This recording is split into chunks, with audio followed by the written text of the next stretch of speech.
Hello എല്ലാവർക്കും നമസ്കാരം. ഞാൻ ഡോക്ടർ ബിന്ദു, കുട്ടികളുടെ സ്പെഷ്യലിസ്റ്റ് ആണ്. ഇന്നലെ വേൾഡ് ഡൗൺ സിൻഡ്രോം ഡേ ആയിരുന്നു. ഡൗൺ സിൻഡ്രോം എന്താണെന്ന് നിങ്ങൾക്കൊക്കെ അറിയുന്നുണ്ടാവും അല്ലേ? അറിയാത്തവരും ഉണ്ടാവാം.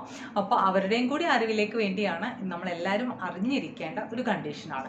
നമ്മുടെ ശരീരം നിർമ്മിച്ചിരിക്കുന്നത് ജനിതക വസ്തുക്കൾ കൊണ്ടാണ്, ക്രോമസോം എന്നൊക്കെ നമ്മൾ പറയും. അതിലുണ്ടാവുന്ന ചെറിയൊരു വ്യത്യാസമാണ് ഈ ഡൗൺ സിൻഡ്രോം എന്നുള്ള ഒരു അവസ്ഥയിലേക്ക് നയിക്കുന്നത് കേട്ടോ. ഇതിനൊരിക്കലും നമ്മളൊരു ഡിസീസ്, അസുഖം എന്നുള്ള രീതിയിലല്ല, ഒരു അവസ്ഥ, വേറിട്ടൊരു അവസ്ഥ എന്നുള്ള രീതിയിൽ മാത്രമേ നമുക്ക് കൺസിഡർ ചെയ്യാൻ പറ്റുള്ളൂ. അപ്പോൾ അങ്ങനത്തെ കുട്ടികൾ ജനിച്ചാൽ എന്താ പ്രശ്നം നിങ്ങൾ കാണുന്നുണ്ടാവും. ചിലപ്പോൾ കുട്ടികളുടെ മുഖത്തൊക്കെ നോക്കുമ്പോൾ തന്നെ സാധാരണ ഇതിൽ നിന്നും വ്യത്യസ്തമായ കുറേ കാര്യങ്ങൾ മുഖത്തൊക്കെ ഉണ്ടാവും. മസിൽസിനൊക്കെ നല്ല ശക്തി കുറവായിരിക്കും. അവർക്ക് തൈറോയിഡിൻ്റെ, ഹാർട്ടിൻ്റെ അങ്ങനത്തെ പ്രശ്നങ്ങൾ, കേൾവിയുടെ, ഇവിടെ നട്ടെല്ലിൻ്റെ ഒക്കെ പ്രശ്നങ്ങൾ വരാം. അങ്ങനത്തെ കുട്ടികളുടെ വളർച്ച കുറച്ച് സാധാരണ കുട്ടികളെക്കാളും പുറകിലായിരിക്കും, കുറച്ച് സ്ലോ ആയിരിക്കും. അതിൽ ഏറ്റവും കൂടുതലും സ്പീച്ച്, സംസാരമായിരിക്കും അവർക്ക് കൂടുതൽ ഡിലേ വരുന്നത്. പിന്നെയാണെങ്കിൽ ഹൈറ്റ് കുറവായിരിക്കും, തലയുടെ വലിപ്പം കുറവായിരിക്കും. അപ്പോൾ നമ്മൾ സാധാരണ കുറേ കുട്ടികളെ കാണുന്ന പോലെയുള്ള ഒരു സ്പീഡിലുള്ള ഒരു കാര്യങ്ങൾ ചെയ്യലോ, കാര്യങ്ങൾ അത്രയും സ്പീഡിൽ ഗ്രഹിക്കാനോ അവർക്ക് പറ്റിയെന്ന് വരില്ല. എന്ന് വിചാരിച്ച് അവരൊട്ടും പുറകിലല്ല. അവർക്ക് അവരുടേതായ ഫീൽഡ് ഇൻട്രസ്റ്റ് ഉള്ളതുണ്ട്. അതിലൂടെ നമ്മൾ അവരെ കൊണ്ടുപോവുകയാണെങ്കിൽ അവർ തീർച്ചയായും മുൻപന്തിയിൽ തന്നെ എത്തും. അപ്പോൾ ഡൗൺ സിൻഡ്രോം എന്താന്നുള്ളത് ഒരു നട്ട്ഷെല്ല് നിങ്ങൾക്ക് മനസ്സിലായെന്ന് ഞാൻ വിചാരിക്കുന്നു. ഇതിന് എനിക്ക് പറഞ്ഞു തരാനുള്ള കാര്യം രണ്ടേ ഇമ്പോർട്ടൻറ്റ് കാര്യങ്ങളാണ്. ഇത് നമുക്ക് ഗർഭിണി ആയിരിക്കുമ്പോൾ തന്നെ കണ്ടുപിടിക്കാൻ പറ്റും. ഫസ്റ്റ് 12 ആഴ്ചയുടെ ഉള്ളിലുള്ള സ്കാനിങ്, ആദ്യത്തെ 3 മാസത്തിൻ്റെ ഉള്ളിലുള്ള സ്കാനിങ്, അത് കറക്റ്റായിട്ട് പറയുകയാണെങ്കിൽ 10 ആഴ്ച മുതൽ 11 ആഴ്ച, ആ സമയം ഗർഭിണിയായിട്ട് ആ ഇനീഷ്യൽ ആഴ്ചകളിലാണ് നമ്മളിത് ടെസ്റ്റ് ചെയ്യേണ്ടത്. അപ്പോൾ നിങ്ങൾ ഡോക്ടറെ അടുത്ത് പോവുകയാണെങ്കിൽ നമ്മുടെ പീരീഡ്സ് മിസ്സായ ഡേറ്റ് വെച്ച് നോക്കിയിട്ട് ഡോക്ടർ നിങ്ങൾക്ക് പറഞ്ഞു തരും എന്നാണ് നമ്മൾ ഇങ്ങനത്തെ ചെക്കപ്പ് ചെയ്യേണ്ടത്. അത് സ്കാനാണ് നമ്മൾ ചെയ്യുക, വേണമെങ്കിൽ അമ്മയുടെ ബ്ലഡും കൂടി.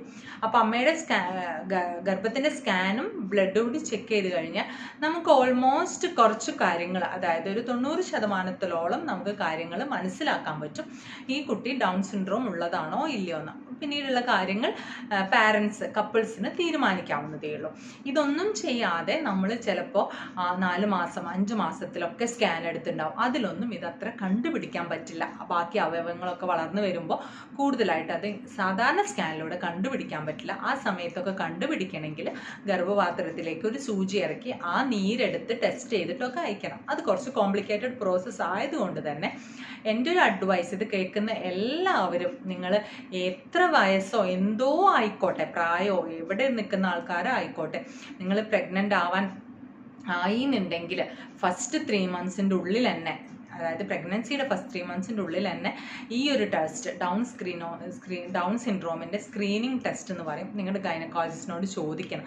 കുറച്ച് കഴിഞ്ഞ് പോയി കഴിഞ്ഞാൽ നമുക്കത് ചെയ്യാൻ പറ്റില്ല. അപ്പോൾ അവസാനം ഞാൻ എപ്പോഴും കാണാറ്, ജനിച്ച് ഇങ്ങനത്തെ ഒരു കുഞ്ഞ് പിറന്ന് കഴിയുമ്പോൾ 2 പേരും, ഹസ്ബൻഡും വൈഫും ആകെ സങ്കടത്തിലാണ്. അവർ ചോദിക്കുന്നത്, ഇത്രയും സ്കാൻ ഞങ്ങൾ ചെയ്തു, ഇതിലൊന്നും കണ്ടുപിടിക്കാൻ പറ്റിയില്ലല്ലോ എന്ന്. അത്രയും സ്കാനുകളൊന്നും ചെയ്താൽ ഒന്നും നമുക്ക് കണ്ടുപിടിക്കാൻ പറ്റിയെന്ന് വരില്ല. ഇനീഷ്യൽ 10 ആഴ്ച മുതൽ 11 ആഴ്ച പ്രഗ്നൻസിയിലാണ് നമുക്ക് ഇത് കൂടുതലായിട്ടും ചെയ്യേണ്ടത് കേട്ടോ. അപ്പോൾ നിങ്ങൾ ഇതിനെക്കുറിച്ച് എന്തായാലും ബോധവാന്മാരായിരിക്കണം എന്നുള്ളതാണ് എനിക്ക് പറഞ്ഞു തരാനുള്ള ഒരു ഇമ്പോർട്ടൻറ്റ് പോയിന്റ്. പിന്നെ ഏറ്റവും സെക്കൻഡ് ആയിട്ടുള്ള മോസ്റ്റ് ഇമ്പോർട്ടൻറ്റ് പോയിന്റ് എന്താണെന്ന് വെച്ചാൽ, ഇങ്ങനത്തെ കുട്ടികൾ ജനിച്ചു, പിന്നെ നമ്മൾ അവരെ ആസ് എ നോർമൽ ചൈൽഡ് നന്നായ രീതിയിൽ വളർത്തണം. അവർക്ക് ഏത് കഴിവാണോ ആ രീതി ഉള്ളത് എന്ന് വെച്ചാൽ ആ രീതിയിൽ അവരെ കൊണ്ട് ചെന്നെത്തിക്കണം.